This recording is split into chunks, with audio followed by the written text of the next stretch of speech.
상쾌한 아침 원주에서 출발합니다.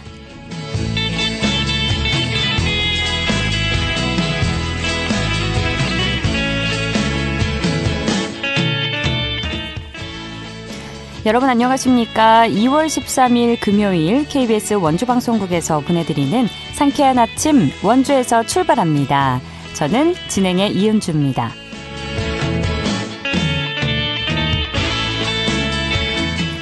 금요일인 오늘도 추위 걱정은 없겠지만 공기가 뿌였습니다. 전국 대부분 지역의 초미세먼지 농도 나쁨 단계를 나타내고 있는 만큼 호흡기 관리 계속해서 신경 써주셔야겠고요. 외출하실 때 마스크 착용해 주시기 바랍니다.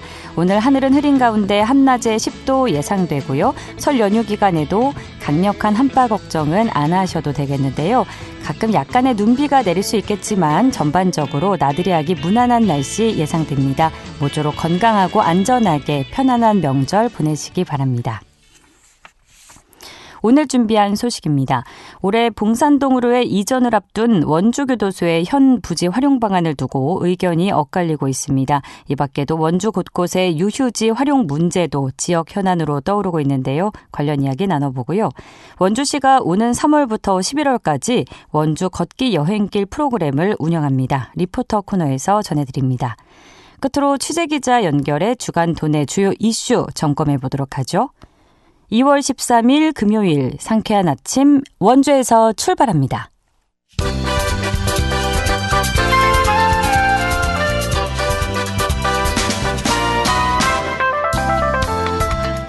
오늘의 뉴스입니다. 원주지방국토관리청은 이번 설 연휴 기간 강원권을 찾는 차량은 하루 평균 34만 6천 대로 지난해보다 2.6% 증가할 것으로 내다봤습니다.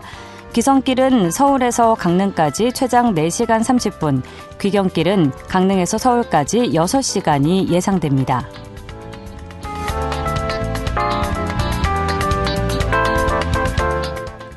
보건복지부가 내년부터 5년 동안 지역 필수 공공의료에서 일할 의사를 연평균 668명씩 늘리기로 했습니다.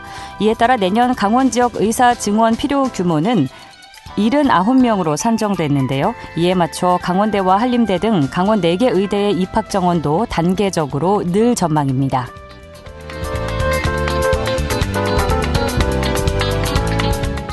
설 성묘객을 위해 오는 23일까지 강원도 내 임도 6,700km가 임시 개방됩니다. 다만 폭설이나 결빙으로 사고 위험이 있거나 건조특보가 내려져 산불 위험이 있는 경우에는 개방하지 않습니다. 자세한 임도 개방 안내 현황은 해당 시군이나 국유림관리소를 통해서 확인할 수 있습니다.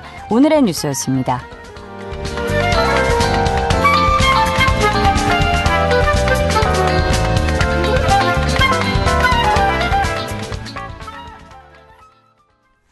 상쾌한 아침 원주에서 출발합니다. 함께하고 계십니다. 원주 교도소 이전 사업이 마무리 단계에 들어가면서 무실동 현 부지의 활용 방안에 대해서 다양한 의견들이 오가고 있습니다. 이 밖에도 원주 지역에는 아직 활용처를 찾지 못한 유휴지들이 많은데요. 짚어보는 시간 가져보죠. 최혁진 국회의원과 전화 연결돼 있습니다. 의원님 안녕하십니까? 네, 안녕하세요. 반갑습니다. 네, 오랜만에 뵙습니다. 네, 오랜만입니다. 네, 아침부터 시간 내주셔서 감사드리고요. 네. 자, 원주시 현안 가운데 원주교도소 이전 문제는 사실 오랜 기간 논의가 이어져 온 사안이지 않습니까? 먼저 네, 맞습니다. 네, 시민들께서 이해하기 쉽도록 원주교도소 이전 사업의 전체적인 개요부터 정리해 주실까요? 예, 원주교도소가 예전에는 무실동이 이제 주변에 농지고 임야고 그랬지만은, 원주시청 이전을 하면서 원주의 가장 핫한 곳이 되지 않았습니까?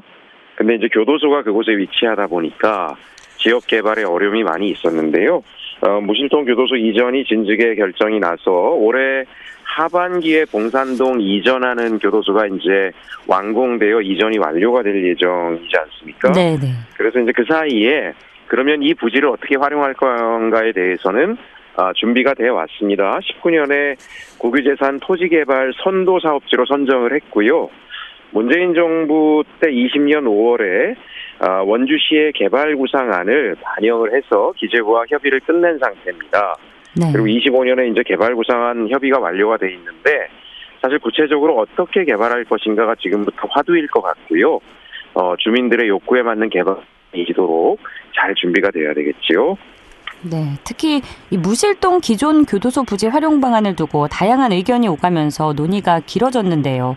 자, 이 부지를 좀 어떻게 활용하는 것이 바람직하다고 보실까요? 제가 지금까지 확인한 바로는 원주시는 그동안에 늘 하던 방식으로 좀 구태의연하게 접근하는 것 같아요.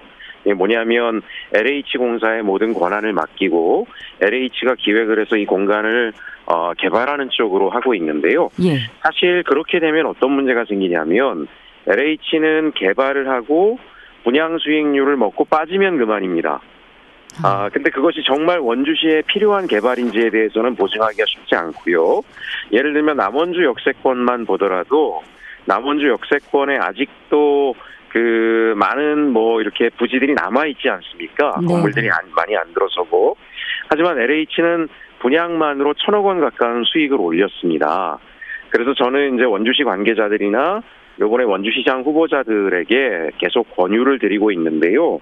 이 문제 관련해서는 LH에 일방적으로 맡기지 말고 원주시가 책임있게 개발공사 등을 좀 만들어서 원주시가 중심이 돼서 주민의 의견을 반영해서 개발하는 게 좋다. 왜냐하면 특히 여기 교도소 부지는 굉장히 조건이 좋기 때문에 상당한 개발 이익이 발생할 수 있습니다. 이 개발 이익을 LH에 맡기면 LH의 수익이 되는 거고요. 원주시가 하게 되면 주민의 의견 반영과 발생하는 부대 수익을 저는 차라리 원주 시민 모두에게 기본소득으로 배분을 하는 한이 있더라도 원주가 책임있게 하는 게 좋겠다라고 지금 입장을 내고 있고요. 하나 더 말씀드리면 LH에게 맡기면 대규모 아파트 단지 짓고 상가 분양하고 할 거거든요. 예.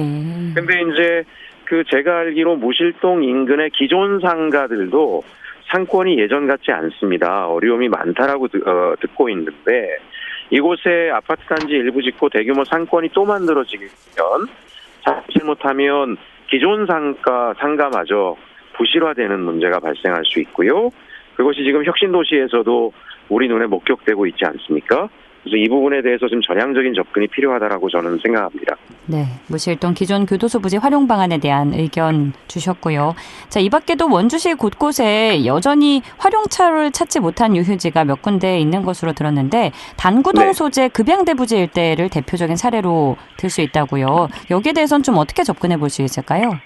급양대 부지와 관련해서는 한동안 군 쪽에서는 지금 통일 아파트가 많이 낙후했기 때문에 급양대 부지에다가 통일 아파트를 신축을 하겠다라고 하는 입장이었는데 그것도 현재로서는 명확하지 않은 상황입니다.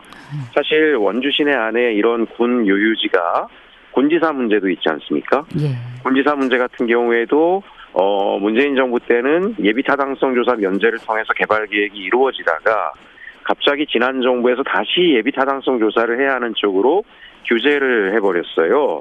그래서 이제 이 문제를 해결하기 위해서 노력을 하고 있는데요. 저는 이제 급양대 문제도 단순히 통일 아파트 신축으로 갈 것인지 아니면 그 주변 지역의 많은 아파트 단지에 주민들이 이용할 수 있는 일종의 공원 같은 공간으로 할 것인지에 대해서 본격적으로 원주 시민들의 중지를 모을 필요가 있고 최근에 군에서는 경기도권에서는 군으로 인해서 시민들이 피해 입은 것에 대한 보상 차원으로 매입에 대해서 지자체가 재정 여력이 없으면 50년 장기 저가 임대라든가 이런 조건들로 근유휴지를 활용할 수 있는 그런 정책들도 만들어지고 있거든요. 예. 저는 중요한 것은 원주시가 시민들의 중지를 모은 기획을 해낼 수 있느냐에 있다라고 생각을 합니다. 그걸 바탕으로 적극적으로 저도 국회에서 역할을 해서 군과 협의를 통해서 시민들이 원하는 공간으로 얼마나 많은 세월 동안 원주 시민들이 이 공간 때문에 어려움을 겪었습니까? 그렇게 가는 게 바람직하다라고 생각하고 있습니다. 네, 단구동 소재 급양대 부지 일대 관련해서 또 의견 주셨고요. 자, 다음으로 우산동 현안도 짚어보겠습니다. 우산동에 들어선 강원 지속가능경제혁신타운이 최근 본격 운영에 들어갔는데 지난해 말에 운영 방침을 두고 강원도와 지역 사회적 경제단체 간의 갈등이 있었습니다. 앞으로 네네. 좀 어떤 과제가 남아있을까요? 사실 원래는 이게 이제 제가 비서관 생활을 할 때 이 정책을 힘들게 만들어서 사회적 경제 혁신타운이라는 이름으로 정책화가 된 건데 네. 김진태 도정이 명칭을 좀 바꿨었잖아요. 지속가능경제 예. 혁신타운이라고. 예. 다시 이제 도와 협의를 해서 사회적 경제 혁신타운으로 명칭은 교정을 했습니다. 그리고 지역 내 사회적 경제 조직들을 활발하게 창업하고 육성하기 위해서 최고의 첨단적인 인프라를 구축하겠다는 취지로 이 공간이 만들어졌는데요. 그 역할들을 앞으로 좀 잘 해주셨으면 좋겠고, 다만 최근에 이 혁신타운 관련해서 여기에 참여하는 또 운영을 맡을 단체와 관련해 벌써부터 채용 비리 문제로 민원이 발생하고 있습니다. 그래서 이런 일이 발생하지 않도록 강원도와 또 강원도의 관리를 맡고 있는 경제진흥원이 사실관계를 좀 면밀히 조사해서 여기 사회연대경제라고 하는 사회적 경제라고 하는 것이 출발부터 이런 문제로 인해서 불협화음에 빠지지 않게끔 관리를 좀 잘 해주셨으면 하는 부탁을 좀 드리고 싶습니다. 대략 한 300억 가까운 예산이 투여돼서 우산동에 핫플레이스가 생겼으니까요. 이곳이 전국적인 모범이 되도록 우산동의 지금 주변 상권에도 좋은 영향을 미칠 수 있는 공간이 됐으면 좋겠습니다. 네. 자, 이런 흐름 속에서 최근 의원님께서 윤호중 행정안전부 장관을 만나서 원주 민주화운동 기념관 건립을 건의하셨는데요. 이 건의가 나오게 된 배경과 함께 기념관 건립이 갖는 의미에 대해서도 설명해 주시죠. 예, 원주를 사랑하시는 모든 시민분들이 알고 계시지만 원주는 70년대, 80년대 반독재 민주화 운동의 성지와 같은 곳이었고요. 예. 그 중심에는 고 지학순 주교님과 고 무의당 장일순 선생님이 계셨습니다. 예. 그 두 분이 서민을 괴롭히는 유신 정권에 반대하는 원주 선언을 하신 지가 올해 50년입니다. 원주 선언 50년이라고 하는 어마어마한 대한민국 역사가 이 원주에서 이루어졌는데요. 그런 엄청난 대한민국이 민주주의와 산업화를 동시에 이룰 수 있는 힘이 원주의 그런 그 헌신과 희생과 투쟁으로 이루어졌음에도 원주에는 이를 기념하는 기념관도 하나 없는 상황이에요. 예. 그래서 제가 행안부 장관에게 원주의 민주화운동 기념관을 건립해야 되겠다라고 요청을 드렸더니 행안부 장관에서는 긍정 검토하시겠다라고 했고요. 네. 다만 이제 이걸 건립하려면은 중앙정부에선 예산 지원이 있지만 부지는 원주시가 제공을 해야 되고 또 원주시가 관리에 대한 책임성들을 입장을 표명해야 됩니다. 저는 이제 관련 행정이나 민간 주체분들을 만나고 있고요. 원주에 민주화운동 기념관이 생긴다라고 하는 것은 대단히 큰 의미가 있고 그 자체로 원주 시민의 정체성 문제도 있고요. 또 하나 앞으로도 우리가 느끼지만 민주주의와 경제 성장이 함께 병존하면서 이루어질 때 서민의 삶이 안정된다라고 하는 것은 우리는 다시 한번 목격하고 있습니다. 민주화운동 기념관을 통해서 원주가 대한민국 전체에서 얼마나 위대하고 멋진 역할을 한 역사적인 도시인가를 대한민국 전체에 알리는 계기로 만들어 보겠습니다. 네, 원주 민주화운동 기념관 건립 관련해서 앞으로 좀 더 구체적인 논의가 필요해 보이고요. 자, 끝으로 오늘 이야기한 지역 현안과 관련해서 청취자 여러분께 전하고 싶은 말씀 있으시면 부탁드립니다. 원주시는 지금 이재명 정부가 최대의 기회라고 생각을 합니다. 이재명 대통령은 후보 시절에 원주가 중부권의 중심도시가 돼야 된다라고 했고요. 오늘 말씀드린 것처럼 중부권의 중심도시로 나아가기 위해서 대규모 개발을 해야 되는 군 유유지서부터 교도소 부지까지 많은 공간도 있습니다. 저는 현재 지방선거가 다가오고 있는데요. 원주시장 출마 예정자들이라든가 또는 시도의원 출마자들이 이 좋은 기회에 원주를 어떻게 50만, 100만 도시로 만들어 나갈 수 있는지 구체적인 계획들을 제시를 해주셨으면 좋겠고요. 저도 역할을 하겠고 또 하나 우리가 민주화운동의 도시로서 또 사회적 경제의 선도 도시로서의 전국적인 명성을 갖고 있는데 정말 전국에 몇 개 생기지 않는 이 혁신타운이라고 하는 인프라가 그 무의당 장일순 선생님, 지학순 주교님이 강조하셨던 정직과 신뢰의 공간이 될 수 있도록 이런 채용비리 관련된 의혹들이 발생하지 않도록 전국적 모범이 될 수 있도록 잘 관리해 나가서 원주 시민의 자긍심을 높이는 계기가 됐으면 좋겠습니다. 네, 지역의 미래는 공간을 어떻게 쓰느냐에 달려 있습니다. 유휴지 활용과 지역 정체성을 담은 사업들이 앞으로 지역에 어떤 변화를 가져올지 시민 모두가 관심 있게 지켜봐야 할 것 같고요. 의원님 앞으로도 많이 애써주시길 부탁드리겠습니다. 오늘 네, 감사합니다. 네, 말씀 고맙습니다. 새해 복 많이 받으세요. 네, 새해 복 많이 받으세요. 지금까지 최혁진 국회의원과 이야기 나눴습니다.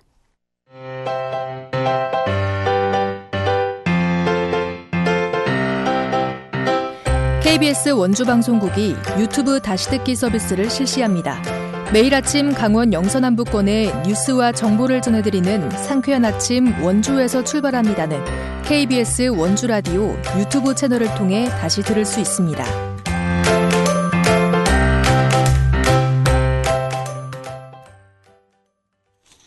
(8시 46분) 지나고 있습니다. 따뜻한 봄바람이 불어오면 자연스레 몸도 밖으로 향하게 되죠. 가볍게 걷는 것만으로도 몸은 물론이고 마음까지 달라진다고 하는데요. 올해도 원주시가 시민 건강과 힐링을 위해서 원주 걷기 여행길 프로그램을 운영합니다. 관련 내용 김소혜 리포터와 자세히 나눠보죠. 안녕하세요. 네, 안녕하세요. 네, 먼저 원주시가 3월부터 2026년 원주 걷기 여행길 프로그램을 운영한다고 밝혔습니다. 올해 프로그램의 전체적인 취지부터 정리해 주시죠. 네, 올해 원주 걷기 여행길 프로그램은 단순히 걷기 행사를 여는 수준을 넘어 걷는 도시, 트레킹 도시 원주의 정체성을 더욱 분명히 하겠다는 의미를 담고 있습니다. 무엇보다 가장 큰 목표는 시민 건강 증진입니다. 걷기는 특별한 장비가 필요 없고 또 남녀노소 누구나 참여할 수 있는 가장 기본적인 운동이잖아요. 네. 원주시는 이 걷기를 일상 속 생활 운동으로 장착시키고 더 나아가 자연, 역사, 문화체험이 결합된 도시 브랜드로 발전시키겠다고 전한 바 있는데요. 현재 원주에는 치악산 둘레길, 원주 굽이길, 원주 소풍길 등 41개 코스 총 393km에 이르는 걷기길이 조성돼 있습니다. 이미 연간 50만 명 이상이 찾을 만큼 시민 일상 속에 자리 잡았는데요. 올해는 이 기반 위에 건강, 체험, 환경, 공동체를 아우르는 종합 걷기 문화 확산 프로그램으로 확장했다는 점이 특징입니다. 네, 이제 원주의 걷기는 단순한 운동이 아니라 도시의 문화이자 생활 방식으로 자리 잡은 것 같은데 지난해에도 50만 명 이상이 찾았다고 하셨죠. 그럼 작년 성과가 구체적으로 좀 어떻게 평가되고 있을까요? 네, 지난해 원주 걷기 여행길은 양적인 성장과 질적인 성과를 동시에 거뒀습니다. 네. 치악산 둘레길을 비롯한 주요 코스에 연간 50만 명 이상이 방문하면서 걷기가 일부 동호인의 활동을 넘어 시민 일상 속 문화로 자리 잡았고요. 자연과 역사, 마을 이야기를 엮은 이야기가 있는 걷기길로 콘텐츠 경쟁력도 한층 강화됐다는 평가를 받았는데요. 이와 관련한 이야기 원주시청 체육과 트레킹 도시팀 홍성찬 팀장에게 들어보겠습니다.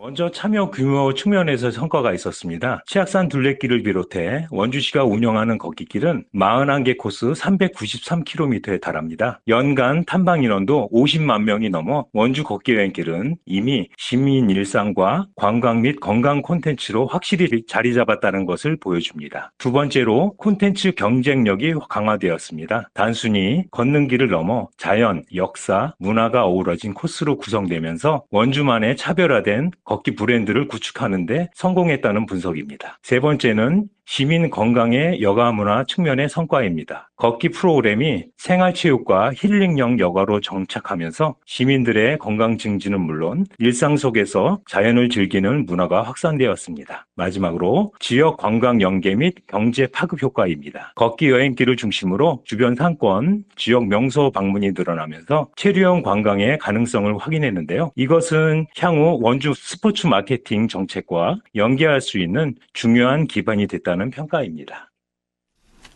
올해는 맨발 걷기, 함께 걷기, 그리고 에코 플로깅 등 프로그램이 더 다양해졌는데 달라진 점도 짚어주세요. 네, 올해 가장 눈에 띄는 변화는 셋째 주 토요일에 새롭게 추가된 에코 플로깅입니다. 걷기를 하면서 동시에 쓰레기를 줍는 활동인데요. 네. 건강과 환경 보호를 동시에 실천하는 프로그램이고요. 참가자에게는 자원봉사 시간도 인정된다고 합니다. 또 연중 행사도 강화됐습니다. 4월에는 맨발 걷기 지도자 교육, 5월에는 오크밸리 나이트워크, 6월과 9월에는 원주 맨발 걷기 축제, 그리고 9월에는 치악산 둘레길 140km 챌린지까지 준비되어 있습니다. 초보자부터 걷기 마니아까지 자신의 체력과 관심에 맞게 선택할 수 있도록 프로그램 스펙트럼을 넓힌 것이 특징인데요.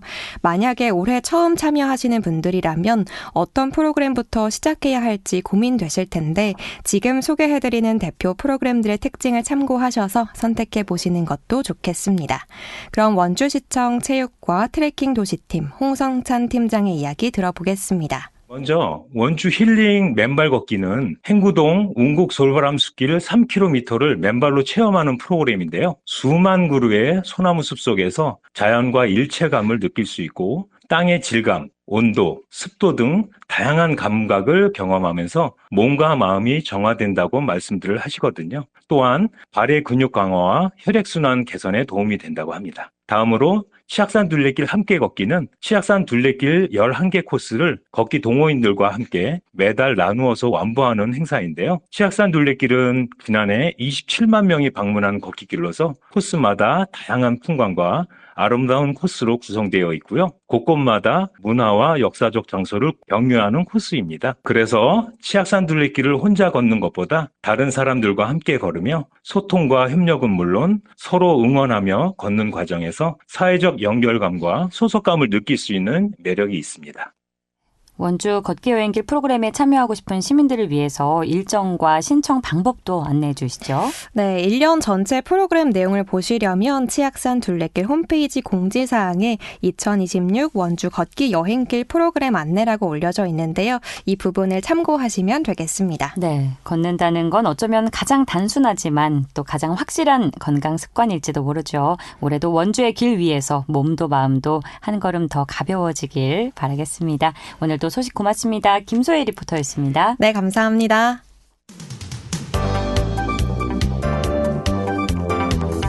생생한 현장, 유익한 생활 정보를 전해드리겠습니다. KBS 원주 라디오 상쾌한 아침 원주에서 출발합니다를 함께하고 있습니다. 8시 52분입니다. 한 주간 강원도 주요 이슈를 점검해보는 시간이죠. 강원일보 사회체육부 최두원 기자 연결돼 있습니다. 안녕하십니까? 네, 안녕하세요. 네, 오늘의 첫 번째 뉴스 들어보죠. 원주시가 정부 주도 은퇴자마을 특별법에 적극 대응하면서 시범사업 유치 전 선점에 나선다고요? 네, 그렇습니다. 원주시가 정부 1호 은퇴자마을 시범사업 유치 전에 선제적으로 뛰어듭니다. 원주시는 국회 본회의 통과를 앞둔 은퇴자마을 조성 및 운영에 관한 특별법에 선제적으로 대응하고 법 제정 이후 추진될 정부 공모사업에 적극 나설 방침이라고 최근 밝혔는데요. 초고령 사회 진입과 정부의 국정과제에 발맞춰 원주시의 강점인 첨단 의료 인프라를 결합한 원주 은퇴자 맞춤형 미니 신도시 조성을 본격 추진할 계획입니다. 최근 국회에서 제정이 가시화되는 은퇴자마을 특별법은 추후 공포 이후 정부 주도의 시범 공모사업으로 이어질 가능성이 크며 개발 부담금 등 각종 부담금을 감면하는 인센티브를 포함할 것으로도 예상됩니다. 네, 그렇다면 원주시가 은퇴자마을 유치전을 위해서 어떤 준비에 나서고 있을까요? 네, 원주시는 지난해 9월부터 기본 구상과 교통 접근성 부문 입지 타당성 연구, 시범사업 유치 전략 수립 등 3개의 전문 용역을 동시 추진 중입니다. 용역에서는 구체적인 유치 전략과 함께 잠재 수요자 분석까지 아우르고 있다는 게 원주시의 설명입니다. 원주시는 국내 최고의 의료 건강 인프라를 은퇴자 마을과 결합해 차별화된 경쟁력을 확보한다는 전략입니다. 의료와 주거, 문화, 돌봄, 체육이 유기적으로 결합한 고품격 주거 복합단지를 조성해 수도권 은퇴 인구의 유입을 적극 유도한다는 보관입니다. 원광수 원주시장은 체계적이고 신속한 준비를 통해 원주시가 대한민국을 대표하는 1호 은퇴자 도시의 표준 모델로 가장 먼저 선정될 수 있도록 최선을 다할 것이라고 말했습니다. 네, 원주 소식 하나 더 들어보겠습니다. 원주시와 국토지리정보원이 고정밀 전자지도 구축 사업에 본격적으로 착수했다고요? 네, 원주시가 최신 공간정보 확보와 디지털 트윈 국토 조기 완성을 위해 2026 고정밀 전자지도 구축 사업을 본격화한다고 최근 밝혔습니다. 원주시는 공간정보 구축 및 관리 등에 관한 법률에 따라 국토지리정보원과 함께 매년 변화하는 지형지물 정보를 반영한 고정밀 전자지도를 지속적으로 구축해오고 있습니다. 이번 사업에 원주시와 국토지리정보원은 각 3억 원씩 총사업비 6억 원을 투입합니다. 양 기관은 지난달 30일 사업 추진을 위한 협약을 맺기도 했습니다. 올해 사업 대상지는 소초면 파크밸리 골프클럽, 프로면 남한강 CC, 문머급, 더 네이처 루첸 관광단지, 지정면, 호전면 일원 등 총 24.25제곱킬로미터 규모이며 올해 말까지 제작 완료를 목표로 합니다. 완성된 지도는 도시계획 수립과 각종 개발 사업, 지상 및 지하 시설물의 지리 정보 시스템, 공간 정보 구축 등 기초 자료로 폭넓게 활용될 예정입니다. 예, 이어서 횡성 소식입니다. 횡성군이 외국인 계절 근로자의 안정적인 수급을 위해서 필리핀 현지 점검에 나섰다고요? 네, 횡성군 실무방문단이 최근 필리핀 현지 외국인 계절 근로자 협약 지자체인 부게이시, 카말란 유관시, 바탕가스주, 아브라데, 일록시 등 4개 지역을 순차적으로 방문해 현지 계절 근로자 선발부터 송출까지의 전 과정을 면밀하게 점검했습니다. 방문단은 현지 지자체 관계자들과 면담을 통해 프로그램 운영 현황을 점검하고 계절 근로자 모집 과정에서 발생할 수 있는 브로커 개입 등을 원천 차단하기 위한 현지 관리 시스템 확인에 집중했습니다. 이를 통해 지자체 간 직접 협력을 체계히 공고히 하며 송출 과정의 투명성을 높이고 농가와 근로자 모두가 안심할 수 있는 환경 조성에 주력했습니다. 횡성군은 이번 현지 점검 결과를 바탕으로 기존 협약의 실효성을 보완하고 외국인 계절 근로자 운영 체계를 더욱 체계적으로 발전시켜 나갈 계획입니다. 이를 통해 지역 농가의 인력난을 해소하고 외국인 근로자의 권익을 보장하는 선순환 상생 모델을 안착시킬 방침입니다. 네, 끝으로 평창 소식 들어보죠. 2018 평창 기념재단의 드림 프로그램 출신 선수 9명이 이번 밀라노 동계올림픽에 출전해서 눈길을 끌고 있다고요? 네, 2018 평창 기념재단의 드림 프로그램 출신 선수 9명이 지난 7일 개막한 밀라노 코르티나 감페추 동계올림픽에 출전했습니다. 재단은 지난달 25일부터 지난 3일까지 운영한 제22회 드림 프로그램에서 밀라노 동계올림픽 출전 예정 선수들을 위한 올림픽 드림팀 특별 프로그램을 진행했는데요. 이란, 대만, 키르기즈스탄 등 7개국 9명이 참가해 일반 참가자들과 별도로 고강도 훈련 및 전담 케어, 올림픽 관련 교육을 받으며 실전 준비를 마쳤습니다. 이와 관련해 곽영승 2018 평창기념재단 이사장 직무대행은 2018 평창 동계올림픽의 시설과 인재, 경험이라는 유산을 적극 활용한 드림 프로그램 출신 선수들이 대거 밀라노 올림픽 무대에 서게 됐다며 이는 동계 스포츠가 일부 국가의 전유물이 아닌 전 세계 청소년 누구나 도전할 수 있음을 증명하는 것이라고 말했습니다. 네, 오늘도 소식 고맙습니다. 네, 감사합니다. 강원일보 사회체육부 최두원 기자와 한 주간 도내 주요 소식 살펴봤습니다. 2월 13일 금요일에 전해드린 상쾌한 아침 원주에서 출발합니다. 오늘 순서는 여기까지입니다. 설 연휴인 다음 주 수요일까지는 저희 방송 쉬어가고요. 오는 19일부터 23일까지는 박다연 진행자가 여러분과 함께합니다. 지금까지 기술조언제 구성 황진영, 진행의 이은주였습니다. 여러분 행복한 명절 보내세요.